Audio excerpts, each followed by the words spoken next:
Je suis Abdrazak Moussa, chargé de projet du Sahara Conservation Fund au Niger, aussi étudiant en deuxième année de thèse à Tech University of Life Science, Prague. Donc, à travers cette communication, j'aimerais vous présenter les résultats préliminaires du suivi de gazelle d'Ama par piège photographique dans la réserve naturelle nationale de l'Aïr et du Ténéré. D'abord, je vais commencer par juste un petit rappel de la gazelle d'Ama. La gazelle d'Ama figure parmi les espèces des antilopes les plus menacées du monde. Donc, elle est classée dans la liste rouge de l'UICN en catégorie des espèces en danger critique d'extinction. À l'origine, cette gazelle d'Ama elle est répartie dans presque tout le Sahel et dans la partie ouest du Sahara. Mais malheureusement, actuellement, cette gazelle d'Ama a connu une chute drastique de son effectif, qui sont liées au braconnage, dégradation de l'habitat et aussi des séries des épisodes. Actuellement, le Niger et le Tchad sont les deux pays à pouvoir garder la population de la gazelle d'Ama dans la nature, avec moins de 100 individus au Niger. Donc, cette carte nous montre la distribution des gazelles d'Ama selon les sites. Donc, au Niger, on voit la gazelle d'Ama est répartie au niveau de la réserve de l'Aïr et Ténéré et au niveau de la réserve de Termite et Tintouma. Au Tchad, on retrouve les gazelles d'Ama au niveau de la réserve Wadi Remi, Wadi Hachem et au niveau du Manga. Et au Mali, il n'y a aucune information depuis 2005 qui confirme jusqu'à présent l'existence de la population de Dama au Mali. Donc, nous allons nous focaliser beaucoup plus aussi au Niger sur la réserve de l'Aïr et Ténéré. Donc, cette carte nous montre la distribution. Tout d'abord, la réserve de l'Aïr et Ténéré se situe au nord du pays. Et la gazelle d'Ama est un peu répartie dans l'ensemble du côté du massif de l'Aïr.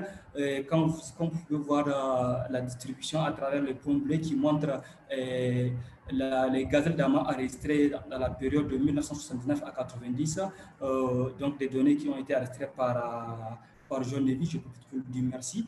Et aussi, donc, des données de 2017 à 2020 qui se situent juste au niveau du massif de Takoukoutet. Donc, avant 2014, les gens on pensait déjà que la population de la gazelle d'Ama au niveau de cette réserve était éteinte. Donc, il a fallu 2014 avec la mission de SCF pour pouvoir confirmer un petit groupe sur le massif de Takoukoutet, dont on pense que c'était un habitat de refuge pour cette gazelle de Dama. Donc, avant cette mission, il n'y avait pas une étude préalable de la population de la gazelle Dama au niveau de cette réserve, plus précisément sur ces massifs, puisqu'il n'y avait pas eu des études dans le passé.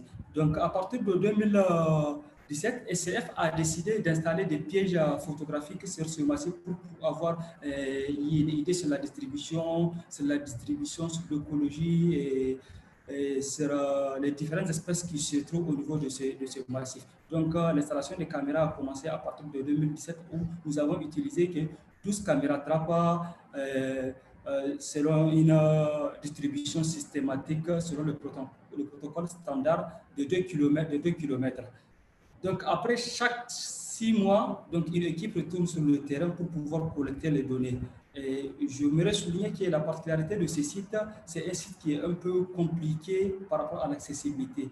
C'est un site qu'on ne peut pas, le massif de Takoukoutet, on ne peut pas monter sur le massif de Takoukoutet en véhicule ou en moto. Le seul moyen de pouvoir monter sur le massif, c'est de grimper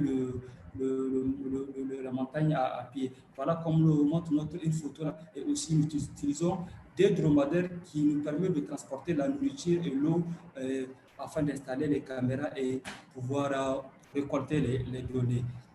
Donc, de 2017 à 2020, nous avons collecté pas mal de données. Donc, ce tableau nous montre l'ensemble des espèces qui ont été photographiées par les pièges caméra à l'intervalle de 2017 et 2020. Ce tableau nous montre la compilation de tous les données et les images qui ont été photographiées dans cette période. Donc, nous allons beaucoup plus atteler sur la gazelle d'Ama qui est l'objectif même d'utilisation de ces pièges photographiques. Donc, durant ces 3 ans, on peut voir qu'on a enregistré un nombre de 2286 images en 243 ms. Ces graphiques nous montrent le taux de capture des espèces ou des ongulés. Nous avons essayé, nous voulons à travers ces graphiques faire une comparaison du taux de capture de la gazelle d'Ama par rapport aux autres ongulés qui sont au niveau du massif, au niveau du monde de Tapukozat. Donc, on voit bien que l'espèce qui est beaucoup plus fréquemment arrêtée, c'était là, qui est un peu partout, sur le massif. Après, on suit les dromadaires qui peut être tout à fait normal, vu c'est une zone nomade. Et la gazelle d'Orcas et aussi les chèvres. Et l'espèce qui est moins arrêtée au niveau de ce massif, c'était les mouflons. Donc, la gazelle d'Ama vient juste avant les mouflons. Avec les résultats compilés de ces 3 ans, nous avions essayé de manipuler un peu le résultat pour pouvoir voir l'activité des différentes espèces d'ongulés pendant la journée et pendant la nuit. On peut constater que parmi tous ces 6 ongulés, la gazelle d'Ama elle est beaucoup plus nocturne par rapport aux autres espèces des ongulés, y compris même ceux qui sont sauvages. Si on peut comparer, en comparaison même avec le mouflon à machette, on voit que la gazelle d'Ama elle a beaucoup plus d'activité la nuit que pendant la journée. À travers ces cartes, nous avons essayé de montrer la distribution des différentes espèces. Là, ici, à droite, c'est la distribution de la gazelle d'Ama. Donc, les points verts, c'est les caméras, c'est les pièges photographiques qui ont été utilisés. Et les points noirs, le cercle noir montre le taux de capture de l'espèce en question, et les points noirs montrent les caméras qui se sont tombées en panne à moins de 75% de durée d'activité. À travers cette carte de la gazelle d'Ama, on voit clair que la gazelle d'Ama elle est beaucoup plus répartie vers le nord-ouest du massif. Et de l'autre côté, concernant les mouflons à machette, on voit que les mouflons à machette sont beaucoup plus du côté nord-est du massif. Et quant aux gazelles d'Orcas, ils sont un peu répartis sur l'ensemble du massif. Donc, ce qui doit être la prochaine étape de notre étude, c'est de savoir pourquoi les gazelles d'Ama sont beaucoup plus réparties vers le nord-ouest et les mouflons sont beaucoup plus vers le nord-est. À travers une carte dont nous avons utilisé un peu une image à très haute résolution pour voir un peu les caractéristiques de l'habitat, afin d'avoir une idée de distribution et de comparaison, par exemple, de mouflons et des damas. On voit clairement à travers cette carte, on voit que les mouflons sont beaucoup plus juste dans les zones de dépression ou bien au niveau de la montée du massif, dans les zones beaucoup plus accidentées. Et la gazelle d'Ama, ils sont beaucoup plus sur les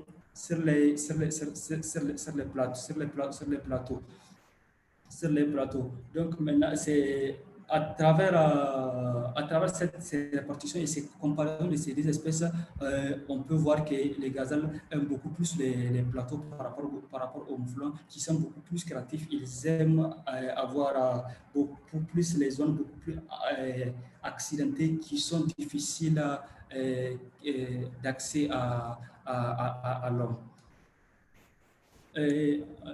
Avant de terminer mon introduction, je souhaite vraiment essayer de faire un point sur les dangers et les défis qui nous attendent pour pouvoir sauvegarder cette petite population qui se retrouve qui a trouvé refuge au niveau du massif de Tapukozata. Donc, nous voulons, dans la suite de notre étude, essayer de déterminer, analyser les contraintes liées à la conservation de la gazelle d'Ama. Toutes les photos qui ont été collectées de la gazelle d'Ama, nous sommes en train de travailler, voir dans quelle mesure on peut essayer de faire des identifications individuelles bien que c'était pas un suivi. Les caméras ont changé, on a changé les positions de caméras et dans l'avenir, nous avions recommandé d'installer à nouveau les caméras sur l'ensemble du massif et essayer de réduire la distance peut-être à 1 kilomètre. Et en conclusion, à travers ces graphiques qui ont été présentés, on voit clairement que les gazelles d'Ama sont beaucoup plus nocturnes et leur zone de distribution est beaucoup plus restreinte par rapport aux gazelles d'Orcas, ce qui peut signifier que cette population de gazelles d'Orcas est menacée et un peu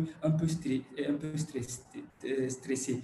Donc, après ces études, nous voulons proposer un modèle bien, nous voulons proposer des mesures de conservation pour assurer la survie de l'espèce au Niger et plus précisément au niveau du massif de Takoulkouzet. Avant de finir, j'aimerais remercier tous ceux qui nous assistent, continuent toujours à nous assister dans le cadre de ce suivi, savoir Tim Watcher de ZSL, Thomas Rabé du WAC, Jared, Caroline de l'Université de Prague qui est l'encadreur, qui est ma tutrice de thèse, et aussi John Lévy pour tous ses appuis, et sans oublier aussi ceux qui supportent ces projets financièrement, à savoir Saint-Louis Zou et aussi RN Zou. Je vous remercie. Merci.